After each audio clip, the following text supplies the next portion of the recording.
listening to I Am Refocused Radio with your host, Shamaya Reed. This show is designed to inspire you to live your purpose and regain your focus. And now, here's your host, Shamaya Reed. Hey, welcome to I Am Refocused Radio. Once again, we are here today, and just like any other time, we have another special guest. Today, we have a true honor talking to Lady Dr. Deanna Ziegler. She's the author of the book that I suggest you should go check out. It is Midnight Train from Georgia. It's a life and legacy of William Guest, and she is going to share with us not just the story about that, but everything that is in detail about his life. I'm so happy to have the honor to have her on the show today. I know she's super busy. She's literally out of town and still being committed to do the interview. So I appreciate her time, spending some time with us today. So first and foremost, I want to say to you, Deanna, how are you doing today? I'm doing fine. And let me say thank you for the invitation. I'm honored to be here. Well, I know you have a lot that you can talk about for yourself because you have a very powerful resume and portfolio, and from a professional standpoint, truly amazing. And I understand that you want to focus on telling the story of the great, and rest in peace to the one, the subject of today's story, William Guest. He is someone that people should know, especially when it comes to rich music history and Motown. I'll let you have the floor and have the honors. Kind of educate our audience, lay down the foundation of why his story is so important to know. Well, first of all, it is a coming of age story. Just in the short term of kids who had a dream, family, faith, and love. A lot of people probably do not know that the group they know as Gladys Knight and the Pips is not the original group. The original group started with 5 kids. Gladys Knight, her brother Bubba Knight, her sister Brenda Knight, my brother-in-law William Guest, and his sister Eleanor Guest.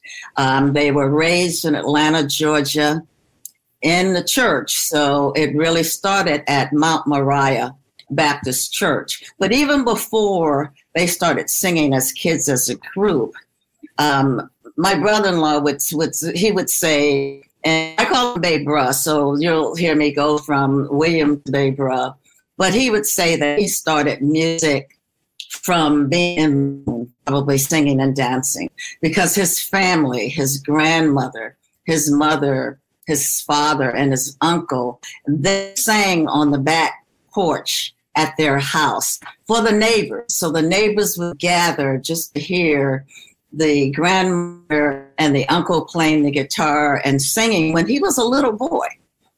In fact, he learned harmony from his grandmother while she was cooking in the kitchen. Eleanor is his sister who was 3 years older than him, but they both grew up in the church. So that foundation of family, spirituality, because they were very, very religious, and the creativity and having this dream is where basically the book starts. Now, because they were all related as distant cousins, when I moved from what they would call the country in Bagley Park to the city in Atlanta, that's where the birth of the group begins, at Mount Moriah Baptist Church. William's mother and Gladys' mother and father, they sang in the adult gospel choir, and the kids started singing in the youth choir. Had a question? When you look at the relationship that you had with William, you also had an opportunity to interview him, and that was years before his passing in 2017. How did that impact how you were able to put the book together? Well, first of all, I lived the story. My brother-in-law has been in my life since I was 11 years old. So the journey, when he met my sister, I was 11. So when they came to New York in the Apollo Theater, we were already involved in music. My father was the lead singer for the gospel group. And then my sister and I used to dance. In fact, we all studied dance at Minnesota Community Center with Debbie Allen and all of that, because our arts came from community centers in Harlem. So we were already engaged in music. In fact, it was my mother who knew Bobby Robinson, who became their manager in New York, and actually took my sister to an event to hear them recording in the studio when they left Atlanta and came to Harlem. And that's how they met back there. So living story, and I'm a journalist, and I'm a broadcast journalist. So having a camera and photography, I was doing that most of my life. In fact, in the early days, I was also the executive vice president for Patton Guest Production, who was Edward Patton and my brother-in-law, William Guest. And I have a music background, too. I had a #1 song, Time Moves On, by Group Strut and Record World Disco in 1965, although my life took me on then to become a professor and PhD. So I grew up living this story. In fact, in 1966, when they moved my sister and brother-in-law got married in 1965. They moved to Motown in 1966. In fact, that was the same year that I graduated. So I remember every time I heard it through the grapevine would come play on the radio, my mother used to say, because my sister had one child at that time, Monique has another pair of shoes. So, we lived the story. My brother-in-law, as well as the rest of the Pips, we were just one family. When we got together, my mother, Mama Knight, we always call each other Mama Guest, Mama Knight, Mama Ziegler. They used to help shop for Gladys dresses. So we all became one family. And I just happened to start maybe 5 or 6 years before his death. Just in every event, I would have a camera, I said. And so I would be tweeting other things, but I just decided at that time it was to do a documentary, and it wasn't no rush. I thought he would be around for a long time and we could evolve this piece and all of the pieces to make it a full-fledged documentary. And of course, life happens and he passed, but I had more than enough, and I still have enough for a documentary. It's just like putting air broadcasting. It's just like putting everything together. But I would need all the other footage that goes along with it. That's, of course, will then entail all these licenses and stuff like that. So people are always asking me, what am I going to do with the footage? Well, I'm going to live for a minute and take it to the next step. Once again, you're listening and watching us online. I'm Focus Radio, talking to our guest today, Lady Dr. Diana Ziegler. Go to any book store that you can find, Amazon, online, and get the book that we're talking about, The Great Legacy of William Guest. The title of the book is Midnight Train from Georgia. It's definitely something that should be part of history lessons and definitely share with the masses. So I want to say again, thank you for the great work that you're doing with this project. My next question is, you being a creative individual yourself, how did your creative background, journalism, writing, media, and so forth, how did that background kind of position you to make this project in such a creative way, not just, a typical way, but in a special way where you really have some great insight in how things work in the media world? Well, again, growing up in the business, that's one thing. The other thing is I was writing ever since I was a kid. In fact, people don't believe it because I trained myself to be an extrovert, but I'm an introvert who wrote everybody letters. So my family, they would get letters from me, and my sister and stuff, I would go off by myself. So I was always sort of internal introspecting, looking at things, trying to figure things out. So, you know, the process, by the time I got to my brother-in-law's store, I had written in academic books. You know, it's either you're going to either do it topically or you're going to do it historically. I mixed the two, again, being able to do that as a journalist, and also just taking the popular song Midnight Train to Georgia and putting a from in it, because they left Georgia and came to, you know, New York and the Apollo Theater, and then having Marguerite Mays, who was Willie Mays's ex-wife, as manager, and then to bring in Charlie Atkins for the dancing from the Cole and Cole and Atkins group back in the past for tapping and stuff. That's where those precision dance steps came in. Marguerite Mays found them Charlie Atkins and had Charlie Atkins polish up their act. When they went to Motown, Charlie went with them. Charlie not only polished up Gladys Knight and the Pips, but he worked with the Temptations, all the other groups. So, you know, again, we were one family. We lived it. We still had access to all of these people. My brother-in-law was a big personality. So it was very easy to follow him with a camera and get all of these stories. The big thing is, he told stories a lot, but he would tell the stories in different ways. So if there was any challenge, I had the stories 5 or 6 times and had to tell them, you know, in different, and shape it and fashion it with what I lived, and also put some of my own commentary in to explain some parts that were not, you know, too clear from my observation. So I wanted to do that. I've interviewed, Alex Haley was one of my mentors. I had, you know, a big interview with him. So this is what I do.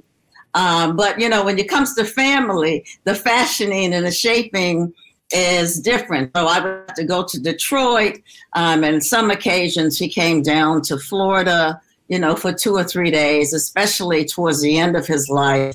And it was really important to him that he wanted to leave this rich legacy behind and help young people in the business not make, number one, the same mistakes that they may have made, but also to explain the business and how to sort of just get through the maze of all of the challenges and the temptations that were out there. I mean, because if you think of them, I always call them an apple pie group. You know, there was not a lot of scandal and different things that the entertainment bring on.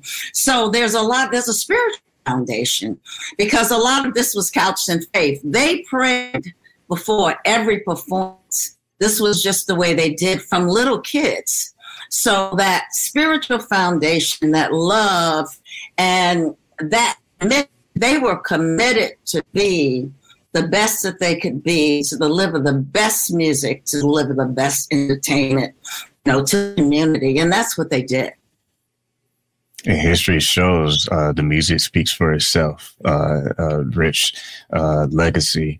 Everyone loves Motown. At least the people I know, they love Motown. And I think it's awesome to always hear the behind the scenes of what it was like, what, you know, they had to go through, the success they obviously had, but the challenges along the way. You mentioned about teaching young people lessons learned. And I think that's very crucial, because a lot of times we're guessing, right? Young people are like, oh, well, how you do this and how did they do that, you know? So that preps up my next question. You spoke about faith. You also highlight the role of family and church with the music of Williams' life. What do you hope that readers will be able to take away from those themes? Well, that, you know, harmony is a lot more than musical notes. You know, it's a spirituality. It's a coming together. That was their foundation. They had harmony vocally and spiritually. So that was always important to all of them, that they kept that foundation, that, that they kept that faith. And when he basically wanted to tell the story, because, they were ripped off a lot. They had a lot of challenges back in the 50s and 60s, just trying to change through the South. So, but the tenacity that kept them together for 37 years into the Rock and Roll Hall of Fame, that was the glue that kept them together, is that spirituality that was embedded in them from babies.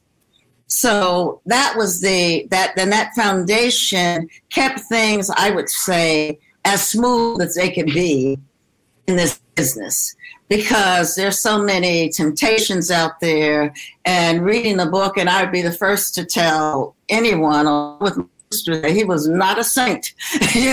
He made a lot of mistakes and stuff, and he shared that. And that was the other issue. He wanted people to look at all the temptations. See, the way the music industry is now, you can stream and stuff, and people just get this money. They struggle. Even when they made money and had hit records, they didn't get it because they would say, oh, well, those suits you had or whatever. So a lot of those entertainers during that time, and they even had problems with Motown in the contract, were getting ripped off.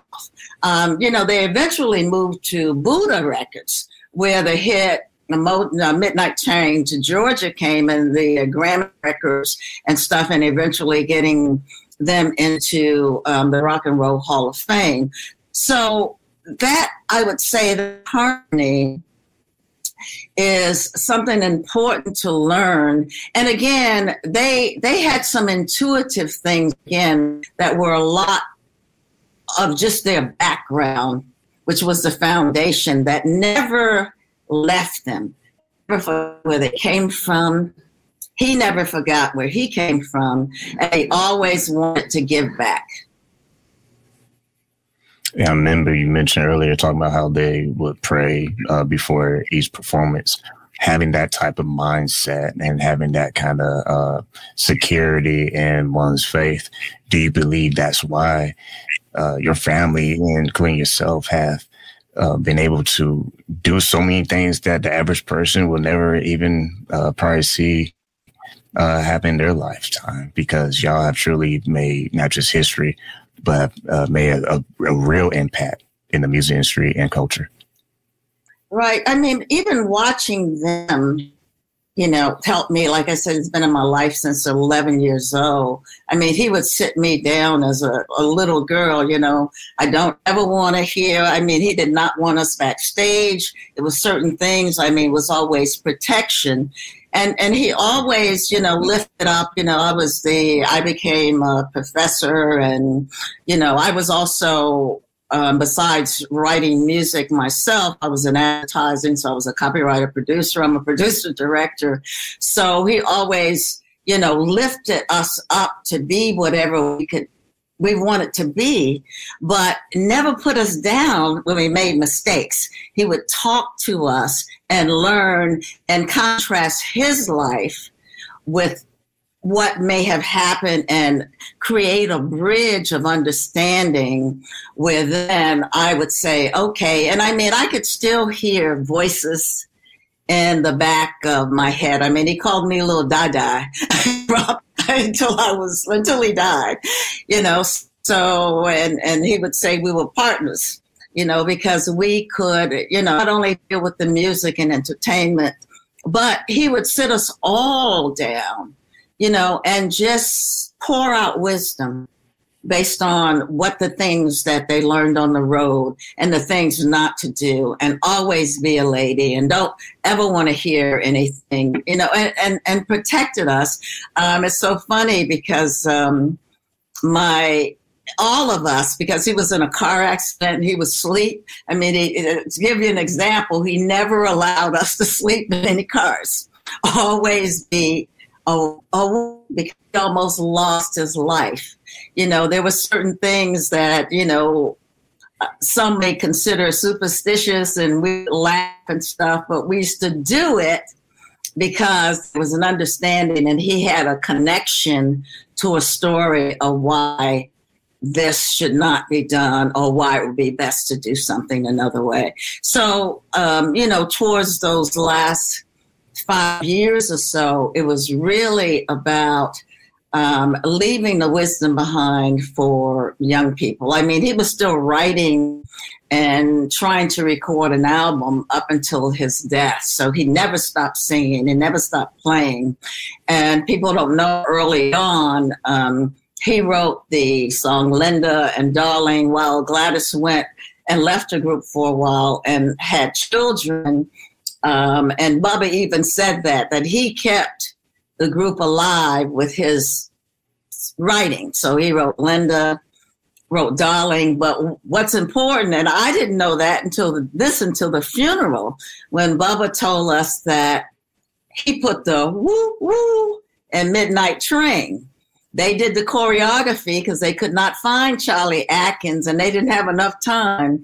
And Bubba told the story about, he says, look, we got to put that in there because people are going to remember that whistle. And it was, so that was one story that we learned, and we thought we knew everything, but we didn't know that until, the funeral. So that was an important piece to learn. And, again, some people will say that he was the best dancer. He tried always to get the steps very precise. I have not seen the dancing that was back there in those days here now, getting those steps and those precisions. I mean, you might see it in marching bands, but I don't see it, on stage. And, it was just a class act all around. Once again, you're watching and listening to us online. I'll be Focused Radio, talking to our special guest, Lady Dr. Diana Ziegler. Go to Amazon anywhere you can get a book and get a copy of Midnight Train from Georgia, celebrating the life and legacy of William Guest. True honor having you on today. I understand the weight of success is not always something easy to carry. And for you and your family to be able to be part of rich history, that's powerful. And not everybody can say they contributed to something as massive when you think of music and media. So I want to ask this question on that note. When you see how much of an impact your family have made and contributed to culture and music, what are some of the responsibilities that maybe William kind of share with you how to sustain success? Because it's one thing to be able to have the privilege to have a platform, but it's another different thing to actually use it in a way that's bigger than yourself. Well, one of these things I can say ties into my background. That there was an ethics. Character, I would tell my students, character is the one thing that's going to separate you from the crowd. And he taught us character. That foundation of how to be, how to act, throughout the lifetime. I mean, it was a roadmap. So that's sustainability. I remember even in my own challenges in academia. So, I mean, before tenure, full professor, before I got knighted and all that stuff, just the challenges of being a Black woman trying to make it, be successful against all odds, doing things that people didn't necessarily do. You don't always get a look for that. Okay, so that foundation of holding your head up, putting on your best clothes to go in and sit there and smile when you may want to feel a different way, to always sustain that foundation and character. That was a big thing. And that's why I always call them an apple pie group, because it was about character class. And if you see, and my sister has, tried to give that to her kids. Our parents gave it to us. Don't let me hear anything about you out there. And that foundation really helped sustain me and deal with some of the challenges I had to deal with. And I believe that that was a string of success because they never saw the pain. They never saw the challenges. They saw great performances, great entertainment. And when you mentioned the word character, you also have family wisdom that, especially his grandmother's lessons. How do you believe that also made an impact on his life and his ability to sustain his success in his career? Well, he was a family man. I mean, when I say that we were one family, if we get together, maybe 40 people in the room. But he loved Mama Tilly. That was her name, Mama Tilly. And again, he loved his mother. He never wanted to disappoint his family. Again, that church foundation. He tells stories in the book about him, cutting up in church, and Mama Tilly would just give him that look. Again, when you walk out there, you're not just walking out there as William. You're walking out there as a symbol of the Guest family, a symbol of the Ziegler family, a symbol of the legacy that you want, for your family, and you want to leave a good one behind. So that foundation, and there was a lot of music, there was a lot of love, and there was a lot of laughter. I mean, we always laughed and played music and love. I mean, up until, his death, and my niece and I were the last, two with him to just get the little out of bed. But even that, what's so important, even about that night, because to show you how important the relationships were. Bubba flew from Vegas to Detroit, got there maybe 3 o'clock in the morning when they knew that he was in the coma. We don't know what he said to him. He called from the airport, just spent a couple hours and flew right back. But he had that pivot moment. And that's the way we all were, I mean, we couldn't hold on forever, but it was such a good foundation. For me personally, my sister and he got married 3 weeks before my brother passed. He became the brother, the son, and everything that enriched our lives. So he was more, I always say, my brother / brother-in-law, because it was a lot bigger than just being my brother married to my sister, because I never got in between them and their stuff. It was all separate. They dealt with their stuff. That's my sister. That's my brother. But the one thing, they loved each other till his death, in spite of the challenges. And he taught us the importance of family. And that was the foundation that he learned from his family, because a lot of our families, sort of disconnected and stuff, but we stay together even now on the Ziegler side and my cousins and stuff. And I guess we're all still one family, as well as the Knight children. They're all on Facebook together. Well, once again, if you're watching us and listening to us online on Refocus Radio, make sure you get a copy of the book, Midnight Train from Georgia. It's available anywhere you can get a book online. I want to say to our special guests, not only have you really gave us a great life history lesson, but I think it's an important one to recognize the great minds and the great hearts of human beings who actually made a difference in this world. So I want to say thank you for your time and appreciate everything that you and your family have contributed to not just culture, but music as a whole, because that's not easy to do. That is a lot of people today that wish they can have a legacy as rich as that. So just want to say again, thank you for your time to share with us this amazing story. Well, thank you so much. I really enjoyed it.